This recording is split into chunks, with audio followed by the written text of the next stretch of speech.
আমরা বিভিন্ন সময় ইমেজ ফাইল, পিডিএফ ফাইল অথবা ডকুমেন্ট ফাইল নিয়ে কাজ করি। ঠিক তখন আমরা কিছু প্রবলেম ফেস করি। যেমন আমি যে ফরম্যাটে ফাইলটি চাচ্ছি ওই ফাইলটি সেই ফরম্যাটে নেই। হতে পারে কোনো এক্সেল ফাইলকে আপনি পিডিএফে রূপান্তর করবেন, অথবা কোনো পিডিএফ ফাইলকে আপনি ওয়ার্ড ফাইলে রূপান্তর করতে চাচ্ছেন। এই যে একটা থেকে আরেকটা কনভার্ট করা কিন্তু অনেক প্রবলেম, যদি আপনি সঠিক পন্থাটি না জেনে থাকেন। সো আমাদের এই ভিডিওর মাধ্যমে আমরা আপনাদেরকে একটা ওয়েবসাইট দেখাবো, যে ওয়েবসাইটের মাধ্যমে আপনি যে কোনো ফাইল কনভার্ট, মার্জ, এডিট যে কোনো কিছু করতে পারবেন। সো আর দেরি না করে ঝটপট শুরু করে দিয়ে আর আপনারাও ঝটপট সাবস্ক্রাইব করে নিন। তো আপনি আপনার কম্পিউটারে চলে আসার পরে যে কোনো একটা ব্রাউজারে চলে যাবেন। আমি চলে আসছি আমার গুগল ক্রোম ব্রাউজারে। তারপর এখানে টাইপ করবেন ilovepdf.com। এই ওয়েবসাইটটি টাইপ করে এন্টার দিবেন। তারপর ঠিক এইরকম একটা ইন্টারফেস চলে আসবে আপনার সামনে। তো এখানে আসার পরে এখানে দেখতেছেন অনেকগুলো অপশন আছে। এই সবগুলোই অপশন আপনি ব্যবহার করতে পারবেন উইদাউট ওয়াটারমার্ক, মানে একবারে ফ্রিতে। এই যে উপরে এখানে লেখাই আছে দেখেন, all are 100% free and easy to use. তো প্রথম এই যে মার্জ পিডিএফ, এটা দিয়ে আপনি দুইটা ফাইলকে একসাথে করতে পারবেন।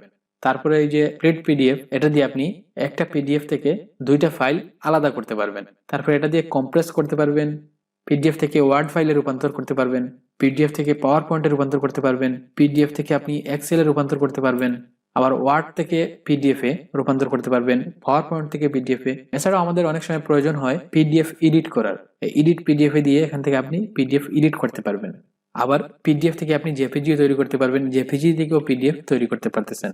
এবং মাঝে মধ্যে আমরা অনেক সময় পিডিএফ তৈরি করি, সেখানে কপিরাইট না হওয়ার জন্য আমরা ওয়াটারমার্ক দিয়ে থাকি। সেটাও আমরা এখান থেকে ওয়াটারমার্ক দিতে পারবো একবারে ফ্রিতে। তারপর যদি এমন কোনো পিডিএফ ফাইল থাকে যেটা লক করা, সেটা এখান থেকে আপনি আনলক করতে পারতেছেন। আবার কোনো ফাইলে আপনি পাসওয়ার্ড দিবেন, প্রোটেক্ট করবেন, সেটাও কিন্তু পিডিএফ ফাইলে আপনি প্রোটেক্ট করতে পারতেছেন। সো আমরা যদি এখানে সবগুলা একটা একটা করে দেখাই তাহলে ভিডিওটি অনেক লম্বা হয়ে যাবে। তো আপনারা এগুলা ট্রাই করে দেখে নেবেন।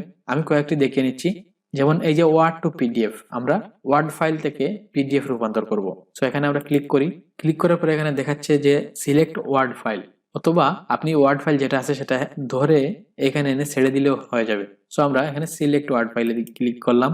তারপরে আমার ওয়ার্ড ফাইলটি কোথায় আছে সেখানে চলে যাব। এই যে আমার ওয়ার্ড ফাইল, এটা ভিসা ইনফরমেশন, এটা আমি ওপেনে দিলাম। এই যে আমার ওয়ার্ড ফাইলটি এখানে চলে আসছে। এখন দেখেন এখানে কনভার্ট টু পিডিএফ। সো এখানে ক্লিক করব। আপনার নেটওয়ার্কের উপরে ডিপেন্ড করবে কত সময় লাগবে। তারপরে দেখেন এই যে এখানে ডাউনলোড হয়ে যাচ্ছে, অলরেডি আমার ডাউনলোড হয়ে গেছে। এখন যদি আমি এটা ওপেন করি, দেখেন আমার আগে সেটা ওয়ার্ড ফাইল ছিল, এখন সেটা পিডিএফ হয়ে গেছে।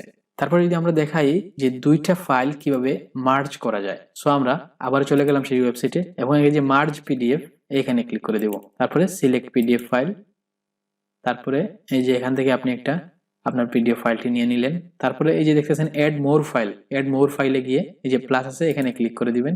ক্লিক করার পরে আপনার আরেকটি পিডিএফ ফাইল যেটা আছে সেটা এখান থেকে নিয়ে নেবেন। আমার দুইটা পিডিএফ ফাইল নেওয়া শেষ হয়ে গেছে। এখন এই যে মার্জ পিডিএফ আছে এখানে যদি ক্লিক করে দিই, তারপর আপনাকে ডাউনলোড মার্জড পিডিএফ এখানে ক্লিক করতে হবে। তারপর আমার পিডিএফটি ডাউনলোড হওয়া শুরু হয়ে গেছে এবং এর মধ্যে শেষ হয়ে গেছে। দুইটা একসাথে করছি। সো এই যে আমার প্রথম পেজ, এই যে আমার দ্বিতীয় পেজ। আবার যদি আমি ব্যাক করি, এখান থেকে ব্যাক করার পরে এখানে দেখছেন স্প্লিট পিডিএফ। এই যে আমি দুইটা জোড়া লাগিয়েছি, এটা আবার আমি জোড়া ছোটাতে পারবো এই স্প্লিটে গিয়ে। তো এই কাজগুলো আমরা অনেক সময় ট্রাই করি করার, বাট সবগুলো প্রিমিয়াম থাকার কারণে আমরা এই কাজগুলি করতে পারি না। অনেক সময় আমাদের পিডিএফ এডিট করার প্রয়োজন হয়। এডিট করার যে সফটওয়্যার গুলো থাকে সেগুলা প্রিমিয়াম থাকে। এছাড়াও আপনার যে আই লাভ পিডিএফ এর সফটওয়্যার আছে, সেটা আপনি এইখান থেকে চাইলে ডাউনলোড করে নিতে পারবেন। সেটা অফলাইনে কাজ করবে, অনলাইনে সেখানে লাগবে না, তবে সেটা প্রিমিয়াম, আপনাকে কিনে নিতে হবে। এবং ওয়েবসাইটে কিন্তু আপনি একবারে ফ্রি পাচ্ছেন। এবং সব থেকে ভালো ব্যাপার হলো কোনো ধরনের ওয়াটারমার্ক থাকতেছে না। সো আপনার চিন্তার কোনো কারণ নেই। ভিডিওটি থেকে আপনি উপকৃত হলে অবশ্যই থামস আপ, কমেন্ট বক্সে আপনি আপনার মতামত জানিয়ে দিবেন, সাবস্ক্রাইব করবেন তো মাস্ট। আসছি পরবর্তী ভিডিওতে। আর হ্যাঁ, পরবর্তী ভিডিও কি নিয়ে বানাবো সেটা আপনি কমেন্ট বক্সে জানিয়ে দিলে ভালো হবে। আল্লাহ হাফেজ, আসসালামু আলাইকুম।